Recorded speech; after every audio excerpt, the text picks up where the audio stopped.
नमस्कार, माझा महाराष्ट्र लाईव्हच्या विशेष बातमीपत्रामध्ये आपलं स्वागत आहे। टायर बोर्ड कमान और आतराफ के मदीना नगर और तमाम मोहल्ले के तमाम बुजुर्गों, नौजवानों, दोस्तों, साथियों, मेरी माँ बहनों और घरों में बैठकर मेरी बात सुन रही तमाम पर्दा नशी माँ बहनों, सभी को अस्सलाम वालेकुम रहमतुल्लाहि बरकातहू।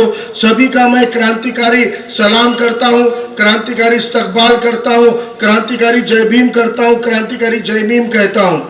जय भीम और जय भीम यह कोई मजहब का नारा नहीं है।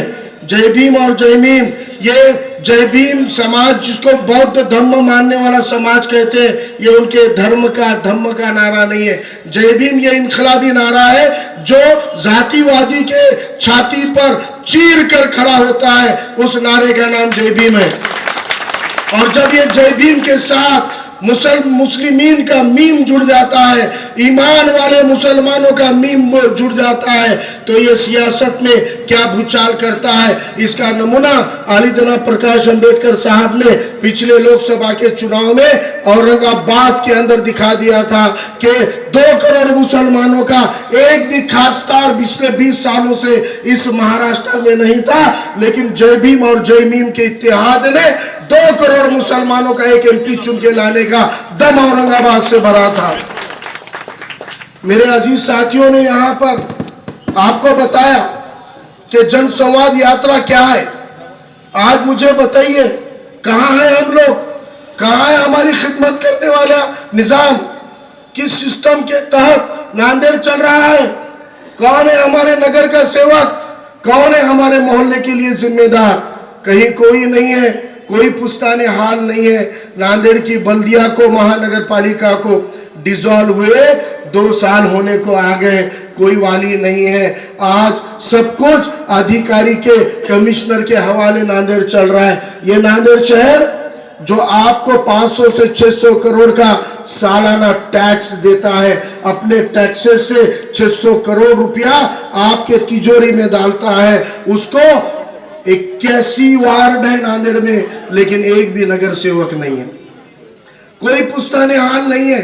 गली में जैसे डेवलपमेंट के विकास के नाम पर बदहाली है, दिल्ली में वैसे ही बदहाली है। पूरे मुल्क के अंदर हम देख रहे हैं कि फिरका परस्त नंगा नाच कर रहे हैं, कोई बोलने वाला नहीं है, कोई सुनने वाला नहीं है। ऐसे वक्त में वंचित बहुजन आघाड़ी ने, मेरे नांदेड़ के दोनों शहर कमेटियों ने जिम्मेदारी ली और कहा कि कोई नहीं आ रहा है तो इंशाल्लाह वंचित है ना, वंचित लोगों के पास जाएगी, उनके दर्द को समझेगी, उनके डेवलपमेंट के मसाइल को समझेगी, उनके गटर मीटर से लेकर गली से लेकर दिल्ली तक जो भी मसले मसाइल हैं उनको जानने के लिए, सुनने के लिए, समझने के लिए छेड़ा गया अभियान जिसका नाम है जन संवाद यात्रा।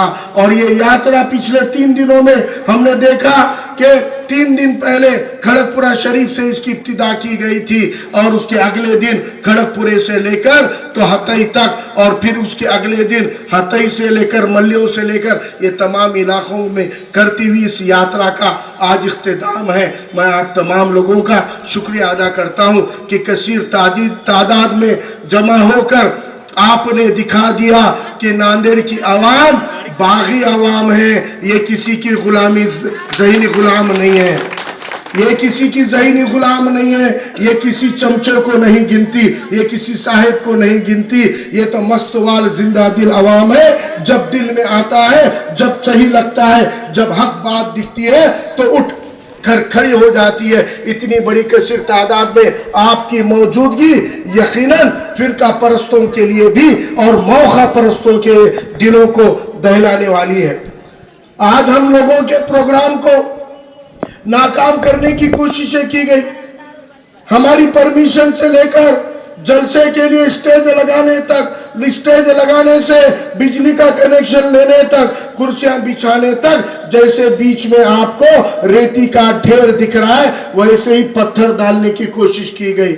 लेकिन मैं कहना चाहता हूं कि जब नीयत अच्छी होती है तो रास्ते निकालने की जिम्मेदारी वो आसमान वाले की होती है, ये किसी की बस की बात नहीं है। आज क्यों इनको हमारे से प्रॉब्लम है, ऐसा क्या गलत क्यों कहते हैं हम? ऐसा क्या गलत करते हैं? क्यों उनको हमारे और हमारे साथियों की बातें चुभती है? क्यों वह हमें आवामी जल से नहीं लेने देते?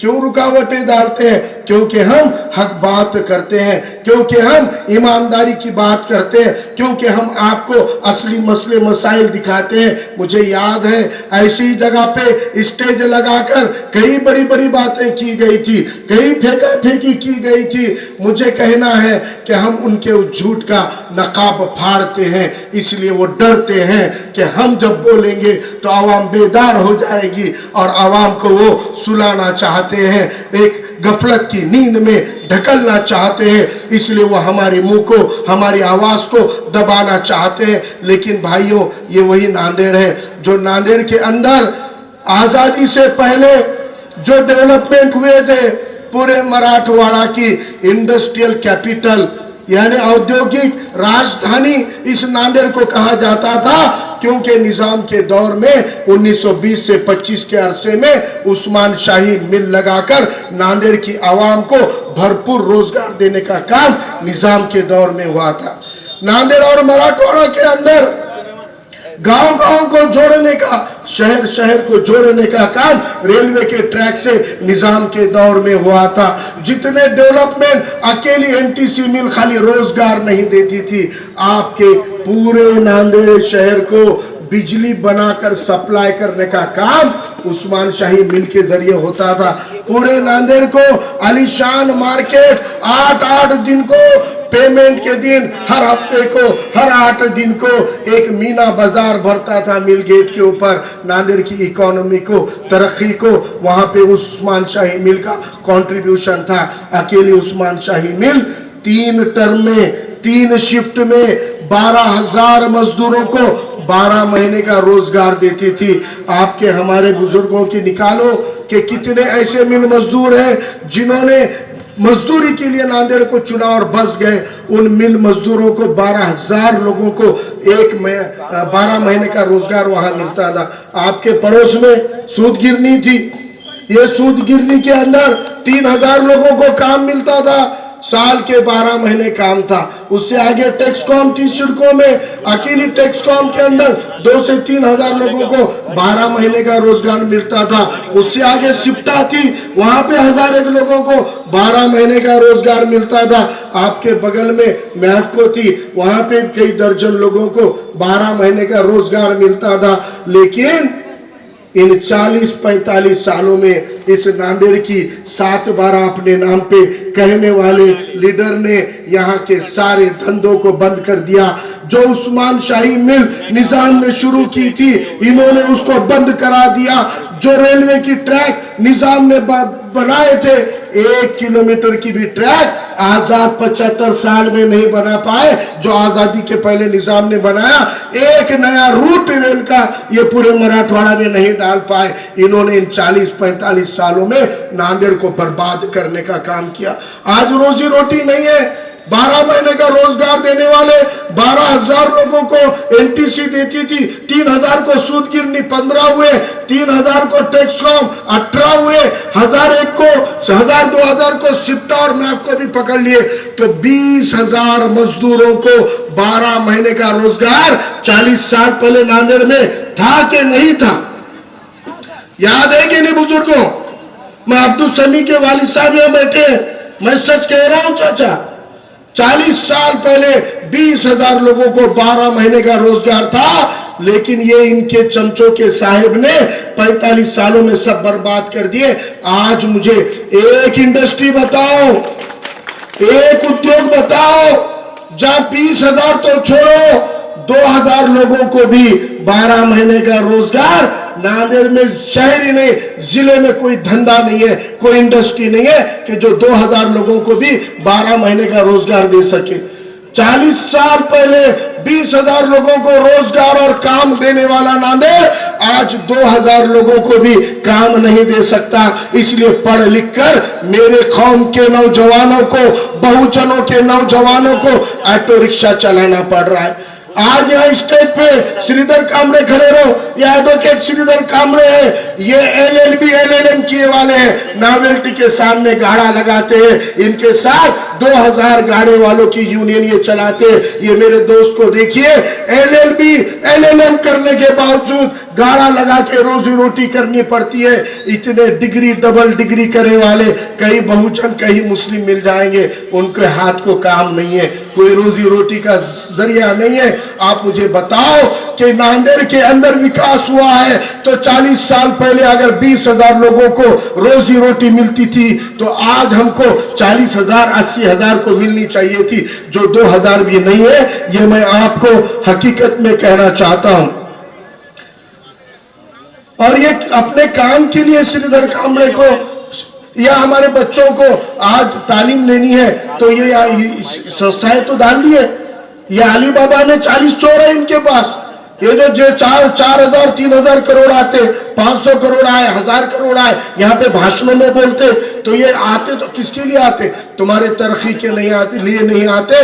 तुम्हारे हर मोहल्ले की हालत हम देख चुके हैं। आपके नालियां रास्ते पे नहीं कागज पे बनती है, आपके ड्रेनेज जमीन पे नहीं कागज पे बनते हैं, आपका विकास सरजमीन पे नहीं होता, फाइलों में कागज पे होता है, बोगस बिल बना के उठा लिए जाते हैं। आज आपके ये लूटमारी करके साहब बीबी और गुलाम की सरकार क्या करती है? तो अली बाबा है जिसके 40 चोर है, बाकी आवाम भूखी है और 40 चोर पूरी तिजोरी भरने का काम करते हैं। आज नांदेड़ में अच्छी तालीम नहीं है, संस्था इनकी है, ये पूरे कांग्रेसियों की संस्थाएं तो है, भाजपाइयों की संस्थाएं हैं, लेकिन अच्छी तालीम अगर लेनी है तो पूना बंबई को जाना पड़ता। यहाँ पे कैसी भी डिग्री ले लिए तो नौकरी के लिए यहाँ नहीं है तो पूना बंबई औरंगाबाद और अहमदनगर जाना पड़ता है।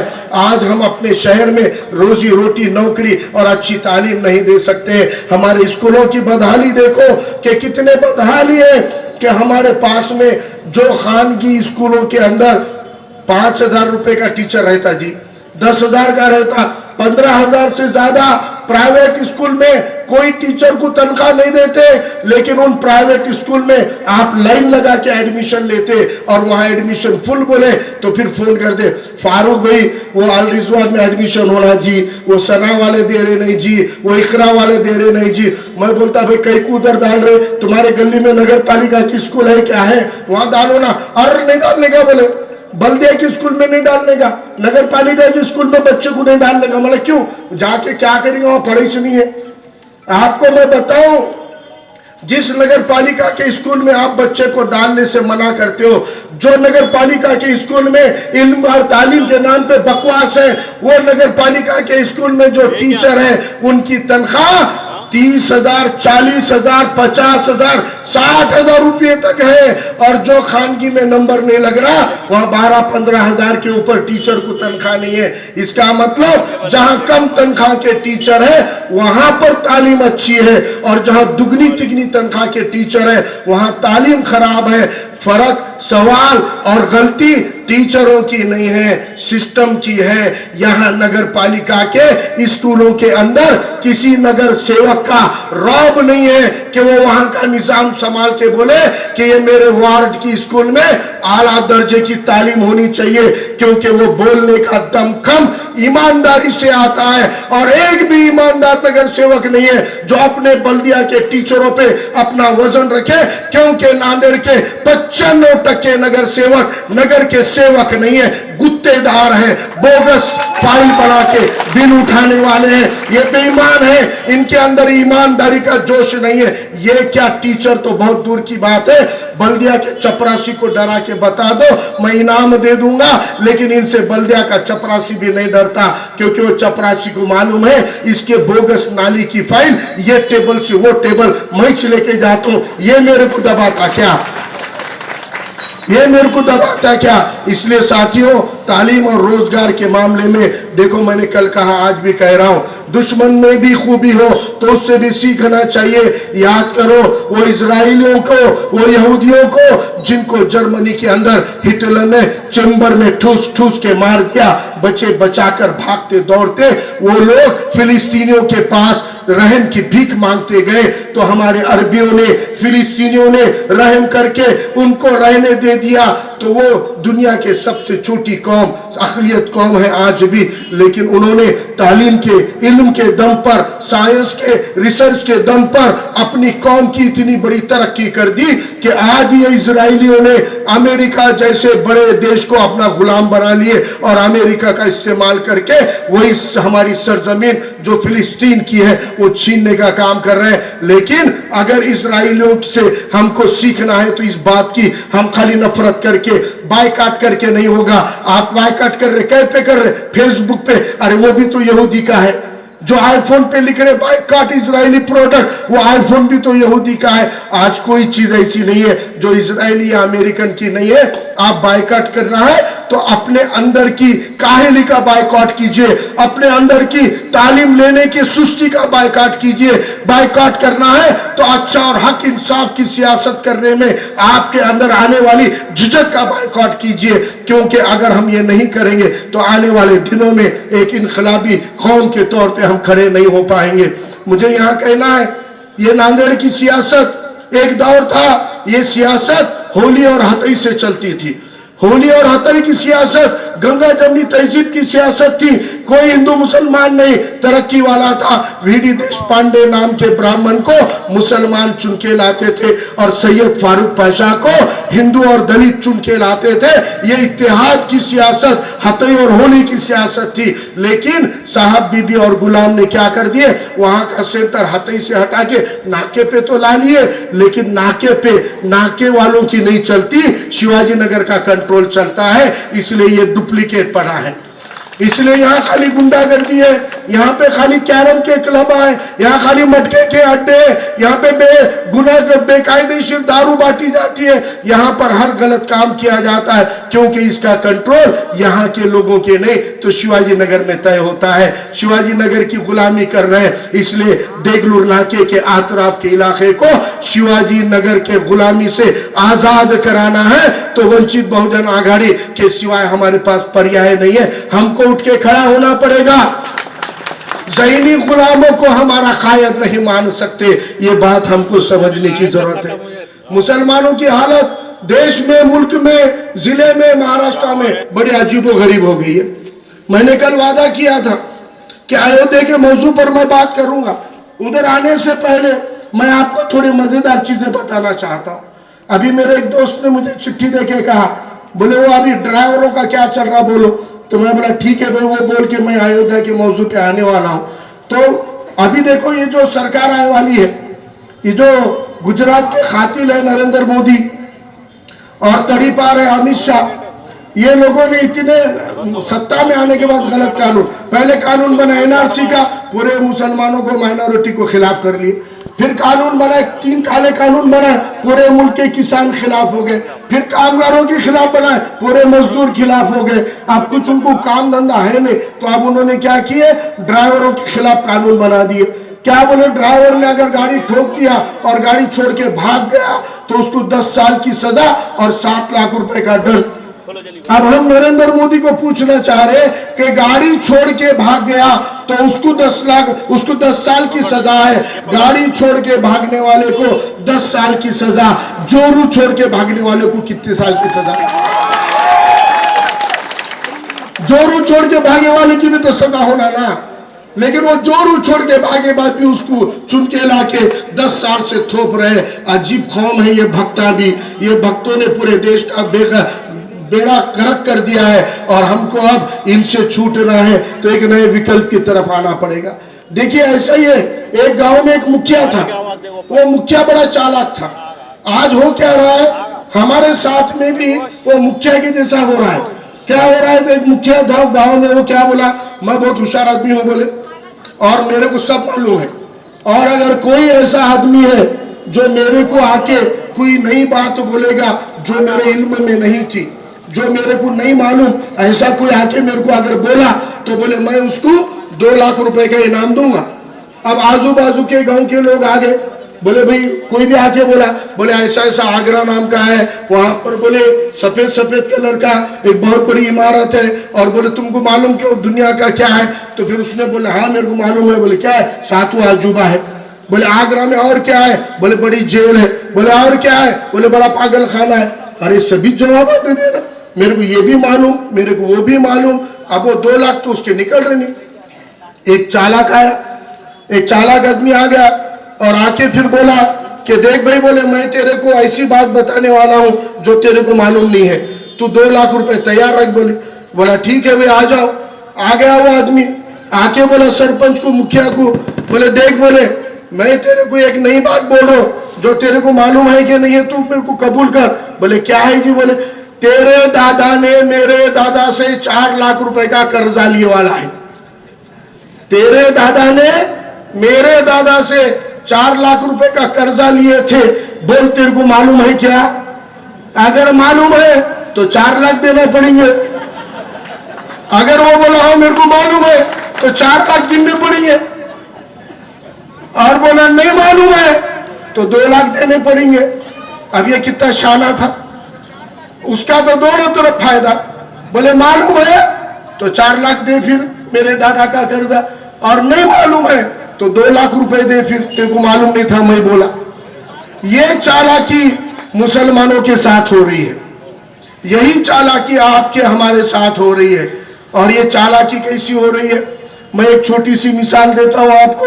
शहरों का नाम बदलने की सियासत होती है। मुख्तसर में मैं आपको बोलता हूं, शहरों का नाम बदलने की सियासत होती है। आप मुझे बोलो, नांदेड़ का नाम सेंट्रल गवर्नमेंट ने, रेलवे ने बदलकर हुजूर साहिब नांदेड़ रखा। बोलो किसी को कोई तकलीफ हुई क्या? कोई मुखालिफत करे क्या? कोई विरोध करे क्या? नहीं करे ना। हुजूर साहिब नाम जोड़ दिए। अगर हमारे सिख भाइयों के एक गुरु के नाम से जोड़ दिए तो किसी को कोई तकलीफ हुई क्या? लेकिन अब इमेजिन करो कि अगर किसी ने बोला कि अगर वो हुजूर साहिब बदल के कुछ और रख दो तो फिर सिख समाज को बुरा लगेगा कि नहीं लगेगा? उन्हें बोलेंगे भाई रखना नहीं था, अब रखे तुमने तो आप बदल रहे क्यों? आप बदल रहे क्यों? रख दिए ना तो रख दिए तो रख दो, उसको क्यों बदल रहे? कोई नए गांव को नया नाम दो, अलग बात है, लेकिन इसको क्यों?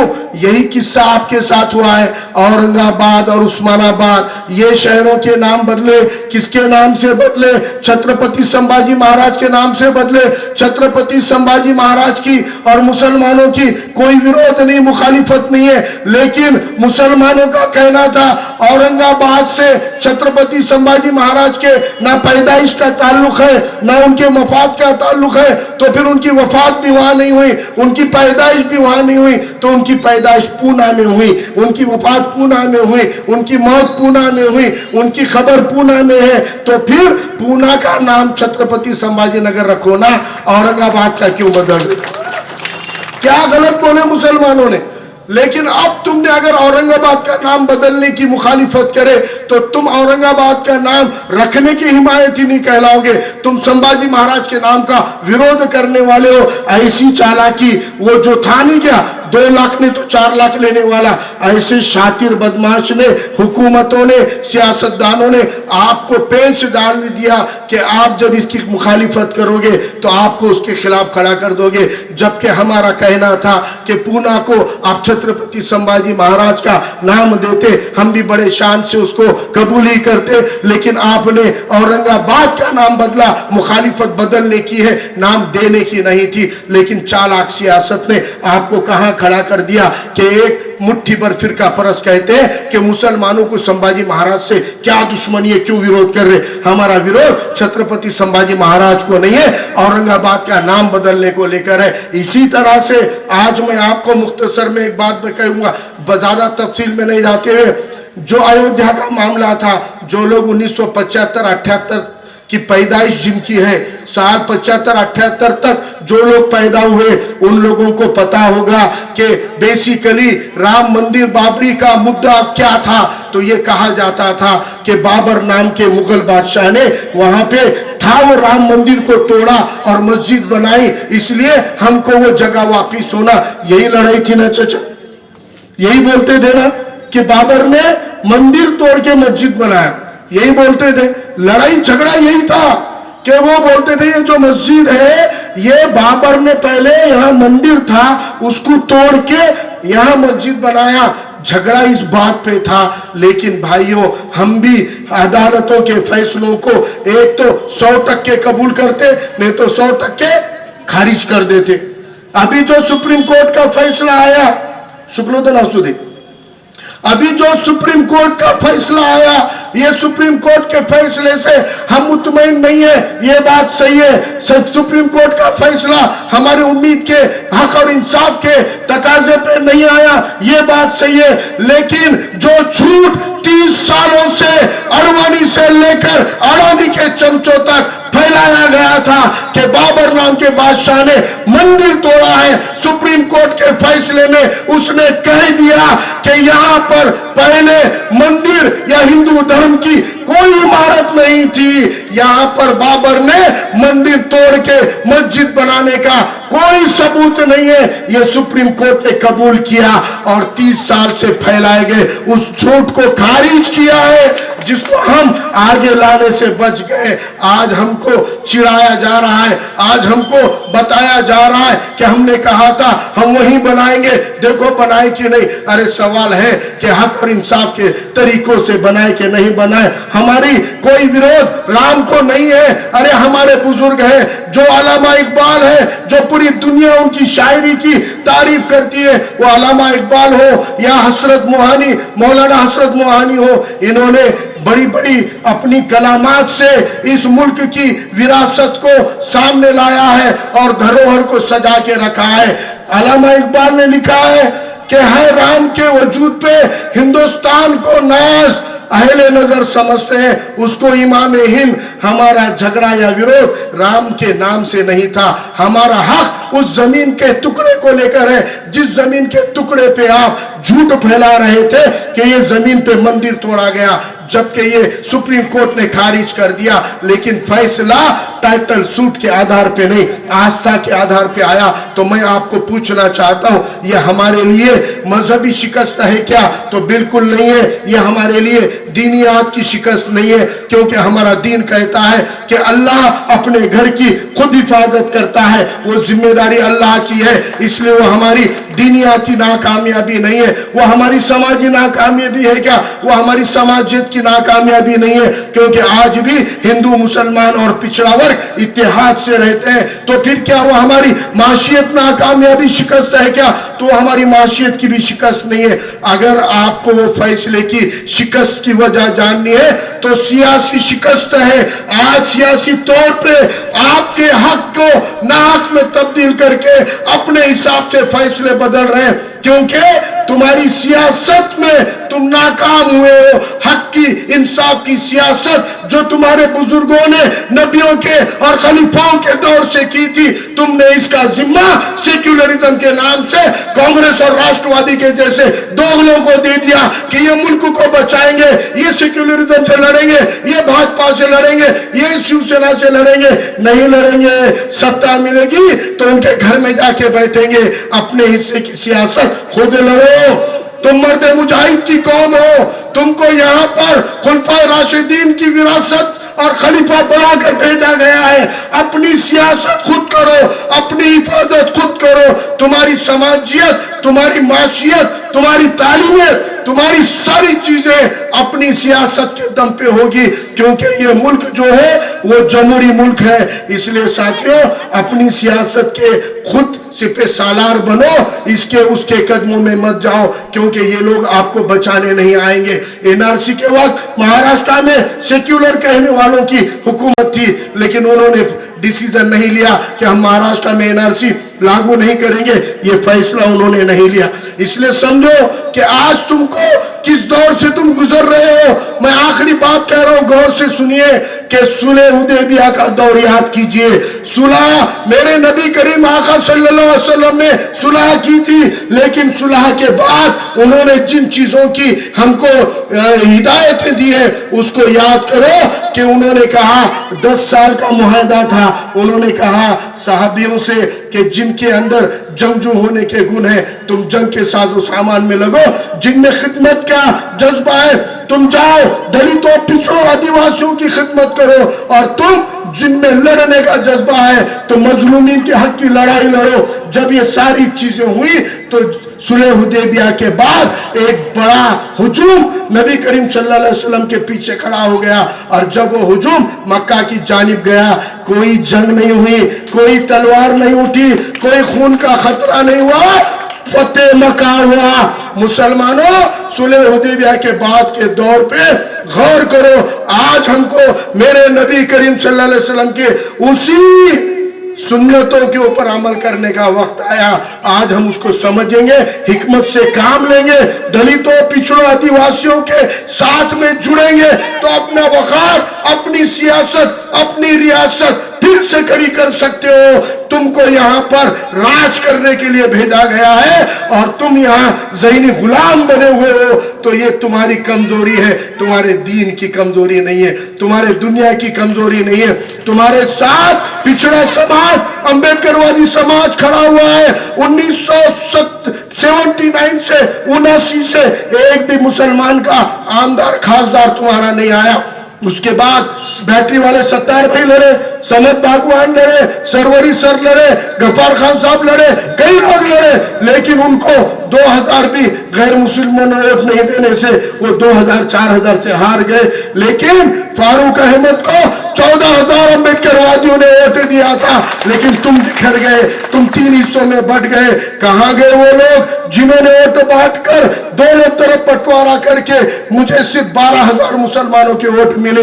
क्यों? क्योंकि 18000 वोट फिरका मौका परस्त वालों ने लिए और 20000 वोट आपको मालूम है कि आपको भड़काने वालों ने ले लिए, और ये पटवारे में सीट गई।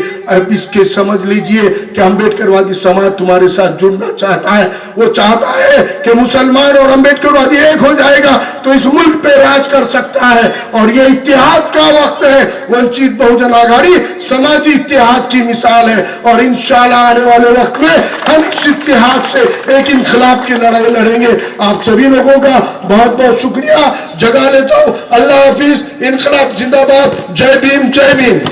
शुक्रिया सभी का। अशाच नवनवीन बातम्यांसाठी पाहत रहा माझा महाराष्ट्र लाईव्ह।